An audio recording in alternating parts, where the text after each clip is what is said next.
దగ్గర ఏముంది, వాళ్ళతో పొత్త, ఆ ప్రచారం మూర్ఖుల పని. అసలు తెలంగాణకు బీఆర్ఎస్ అవసరమా? బీజేపీ రాష్ట్ర అధ్యక్షుడు కిషన్ రెడ్డి వ్యాఖ్యలు. నేటి నుంచి బీజేపీ విజయ సంకల్ప యాత్ర, భాగ్యలక్ష్మి ఆలయం వద్ద వాహనాలకు పూజలు నిర్వహించారట. ఇక బీఆర్ఎస్ దగ్గర ఏముంది, పైసి ఉంది. కాళ్ళ బేరానికి వచ్చినా పొత్తు పెట్టుకోం. బీఆర్ఎస్ అడ్రస్ గల్లంతైంది. ఆ పార్టీ నేతలు బీజేపీ వైపు చూస్తున్నారు. లోక్సభ ఎన్నికల్లో మాకు 10 సీట్లు ఖాయం. బీఆర్ఎస్ కాంగ్రెస్ మధ్య రహస్య ఒప్పందం. బీజేపీ ఎంపీ లక్ష్మణ్ వ్యాఖ్యలు చేసినట్ట. 17 సీట్లు గెలుస్తామనేమో కిషన్ రెడ్డి, 10 గెలుస్తామని వీళ్ళు. కన్ఫ్యూజన్ లో బీజేపీ ఉన్నట్టుగా కనిపిస్తా ఉంది. కాళ్ళ బేరానికి వచ్చినా పొత్తు పెట్టుకోము. కేసీఆర్ ఏం చెప్తాను అంటే, నాకున్న ఇంటర్నల్ సమాచారం ఏంటంటే, ఇది కొంచెం ఇంటర్నల్ సమాచారం, నాకు అందిన సమాచారం, ఇది నిజం కావచ్చు కాకపోవచ్చు కూడా, ఆ మాట చెప్తాను. ఎందుకంటే నాకు చెప్పినటువంటి, నాకు తెలిసిన రూట్ తప్పు కావచ్చు, నేనైతే నమ్ముతున్నా రూట్ని. కేసీఆర్ ఏం చేయబోతా ఉండంటే, ఇప్పుడు పార్లమెంట్ ఎన్నికలైతే బీఆర్ఎస్ ఖతమేగా, బీఆర్ఎస్ పార్టీ కనుమరుగవుడు ఖాయం. సో ఈ బీఆర్ఎస్ పార్టీని మళ్ళీ రక్షించుకోవాలంటే ఏం చేయాలంటే, ఈ బీఆర్ఎస్ మళ్ళీ బీజేపీతో పొత్తుకు రావాలి. బీజేపీతో పొత్తుకు రావాలంటే ఈ పార్టీకే 2 సార్లు బదనామైండు. ఎందుకంటే నరేంద్ర మోడీ గారే వచ్చి చెప్పే, మా కొడుకుని సీఎం చేస్తాం, మీ ఆశీర్వాదం కావాలి, నేను ఎన్డీఏలో చేరుతా అని చెప్పి గతంలోనే చెప్పిండని బహిర్గతమైండు ఇక్కడ ఎన్నికల్లోనే. కాబట్టి అప్పటి నుంచే ఆ ప్రయత్నాల్లో ఉన్నాడు. ఇప్పుడు కేసీఆర్ కున్న ఒకే ఒక్క దారి బీజేపీతో పొత్తు పెట్టుకోవడం. అయితే కేసీఆర్ ఏం ఆఫర్ చేస్తా ఉన్నాడు ఢిల్లీలో బీజేపీ కనంటే, ఒకటి పార్లమెంటు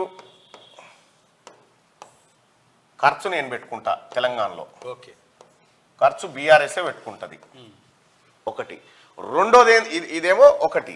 ఇక రెండోది ఏంటంటే, మీకు 8 మంది ఎమ్మెల్యేలు ఉన్నారు కదా, ఈ 8 మంది ఎమ్మెల్యేలను తో కలిపి, మావోలను కలిపి కాంగ్రెస్ ప్రభుత్వాన్ని పడగొట్టి ఈ రాష్ట్రాన్ని మళ్ళీ మీకే అప్పచెప్తా, కానీ ఇప్పుడు నన్ను రక్షించు. ఈ ఆప్షన్ కనిపిస్తూ ఉంది. అయితే ఈలోపు కాంగ్రెస్ ఒక అడుగు అడ్వాన్స్లో ఉండి, ఈలోపే బీఆర్ఎస్ పార్టీలో ఉన్నటువంటి 39 మంది, 39 మందిలో దాదాపుగా మెజారిటీ అంటే 12 మంది వారంలో జంప్ కాబోతా ఉన్నారు. మిగతా వాళ్ళని కూడా లేపే కార్యక్రమం ఉంది. కాబట్టి మీ వాళ్ళు ఎవడు ఉంటలేదు, నీతో పొత్తు పెట్టుకుంటే ఇంకేముంటుంది పాడుగాననేది బీజేపీ ఆలోచన. కాలి సంచి వడ్డీ సంచి కాడ కొట్లాట, బీజేపీది వడ్డీ సంచి కాడ కొట్లాట అవుతుంది. ఎందుకు వచ్చిన బాధ ఇంతో పొత్తు? తెలంగాణ రాష్ట్రంలో బీఆర్ఎస్ ఇప్పుడు చచ్చిపోవడానికి సిద్ధంగా ఉంది. బీఆర్ఎస్ చచ్చిపోయేందుకు సిద్ధంగా ఉంది. ఒకవేళ బీఆర్ఎస్ చచ్చిపోతే ఆ బీఆర్ఎస్ ప్లేస్ ఎట్లుంటది? సపోజ్ చూద్దాం, తెలంగాణ రాష్ట్రంలో ఫస్ట్ ప్లేస్లో కాంగ్రెస్ ఉంది, సెకండ్ ప్లేస్లో ఇప్పుడైతే బీఆర్ఎస్ ఉంది, థర్డ్ ప్లేస్లో బీజేపీ ఉంది. రైట్. ఇప్పుడు ఈ థర్డ్ ప్లేస్లో ఉన్నటువంటి బీజేపీ ఫస్ట్ ప్లేస్లో పోవాలంటే ఎవరిని చంపాలి? కాంగ్రెస్ చంపాలి. దీన్ని బీజేపీ ఇప్పుడు బీజేపీ సెకండ్ ప్లేస్ పోవాలంటే బీఆర్ఎస్ చంపాలి.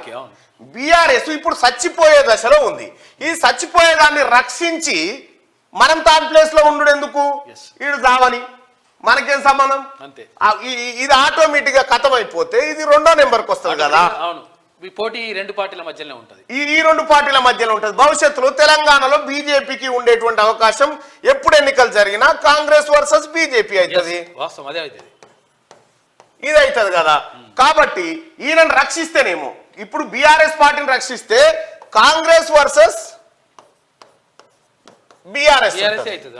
మరి ఇతను తానంతల తాను చచ్చిపోయే దశలో ఉన్నోన్ని పాలు పోసి లేపి మళ్ళా గరిపించుకునేందుకు? ఇతను పోయే కాలం పోని బీజేపీ, ఇతను పోతే ఈ ప్లేస్ లోకి బీజేపీ వస్తుంది కదా అనేది బీజేపీ హైకమాండ్ ఆలోచన. మరి ఈ ఈక్వేషన్స్ కనిపిస్తా ఉన్నాయి. బీజేపీ తనంతల తాను పోతున్న సందర్భంలో దాన్ని కాపాడడం ఎందుకు అనేటువంటి ఆలోచనలో, ఏది బీఆర్ఎస్ కాపాడేందుకని బీజేపీ ఆలోచిస్తుంది.